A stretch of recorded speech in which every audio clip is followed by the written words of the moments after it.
I was having dinner with a colleague the other night, and he asked me, what's the one thing you're worried about when it comes to going across the country by yourself on a motorcycle?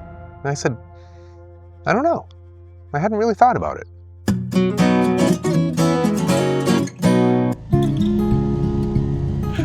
The truth is, as I get older, my fears are sort of starting to go away. I don't really have much of a huge fear of death. I mean, I have a natural fear of death, and I have a healthy respect for life, of course. But I don't spend my days and nights sitting around thinking, shit, I could be dead tomorrow. I know that, and I appreciate that, and I, in a certain way, live my life based on the idea that I could be dead tomorrow, but I don't live in fear of it. So to that end, I don't fear getting killed on a cross-country motorcycle trip. I don't fear crashing any more than a normal person would, because there's only so much you can do. I'm a very safe and somewhat skilled motorcyclist, and I have my systems in place to keep myself safe.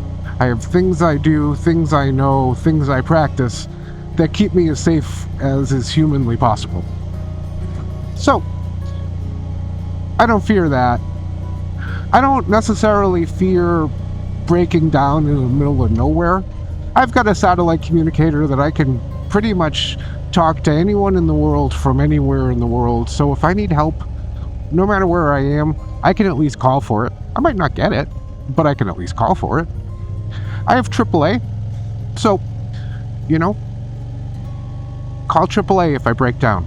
I get a flat tire, what are you going to do, right? I've got my flat tire kit, I've got a air compressor, I've got all of the things that one would expect one to have in order to stay relatively safe and relatively on the road when it comes to doing basic repairs.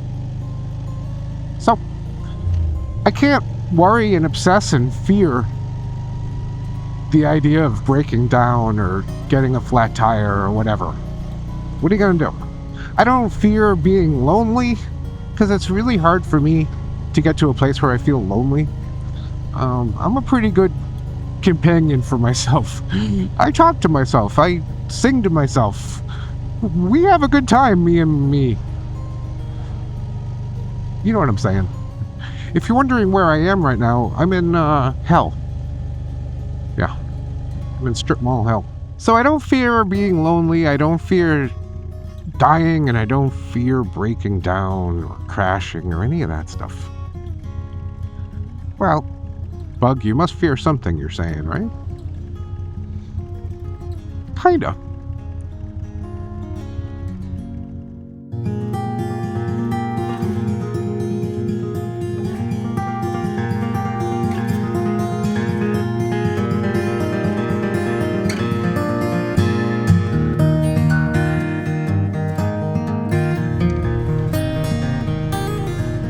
I guess what I fear, or what I worry about, or what I really don't want to happen, let's put it that way, is that I realize that long-distance motorcycle touring isn't for me, that it's not my thing. Why would I fear something like that? Well, I've put a lot of time and energy into the idea of this being a huge part of my life. This is sort of my retirement plan. I want to spend as much time traveling the country on a motorcycle, and not just this country. I have big plans to someday get over to Europe, all kinds of places, and ride and see and meet people and do my motorcycle thing. Well, that's all fine and good, but what if after, 3,500 miles between Portland and Boston, I realize, you know what? I just hate this. I hate the long days. I hate the butt pain and the back pain and the bugs all over me and the rain and the sun. What if all of that stuff isn't for me? Well, that would suck. That would suck bad.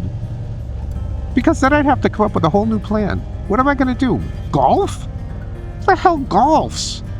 I'd rather hang myself from my fingernails than go golfing. That's just me. Your mileage may vary. Golfing's wonderful. It's not.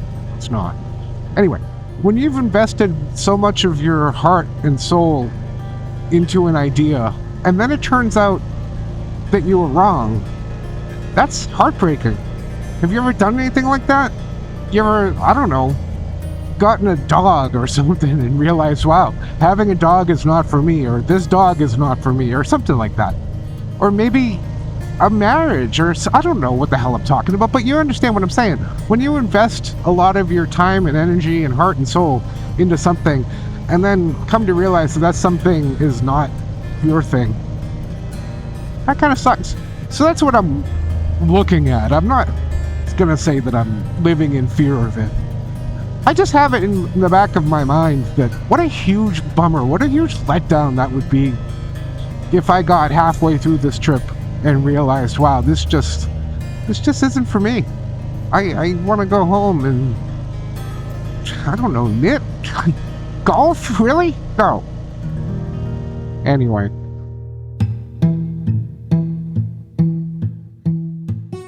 I think the chances of me not being completely in love with long-distance motorcycle touring are pretty slim.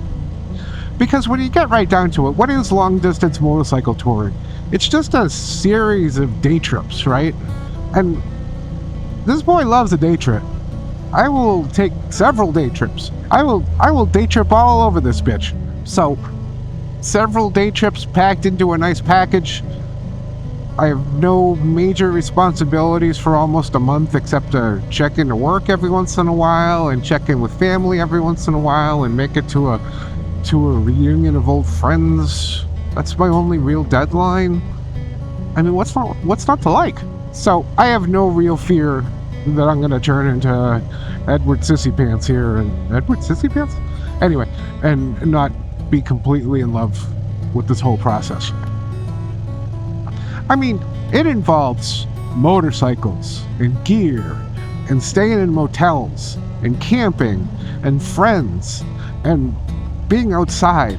What is there possibly not to like? Well, if I really dig down into it, there's no doubt my butt's gonna hurt. It might not hurt terribly, but there's no doubt it's not gonna feel great.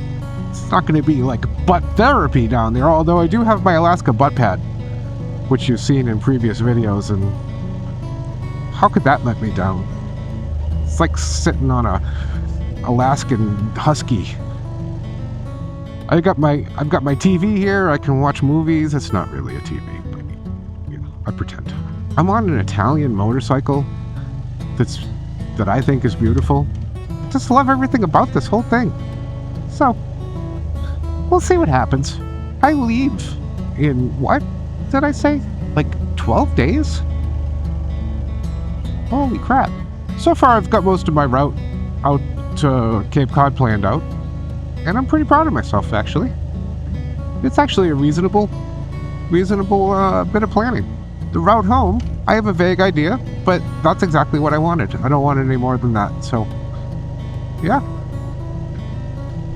Anyway, let me know in the comments if you've ever done a long-distance motorcycle tour, got halfway through it, and just dreaded the rest of it. I can't imagine that that's a good time. And I'm really hoping something like that doesn't happen to me. But I'd love to hear from you if you've dealt with that, how you dealt with it. What did you do to wrap your head around it and get through it? And did you go off on more adventures, or was that it for you? Am I going on 205 right now? And if so, which direction? West? But it doesn't go. What? How is this west? I don't want to go north. Where am I going? Oh, I'm on 14 west. I see. Oh, that's good. I leave on June 5th, and I think that's less than 2 weeks away. So if you're interested in coming along, subscribe to the channel and click the little notification bell or whatever the kids are doing these days. I'll catch you on the next one.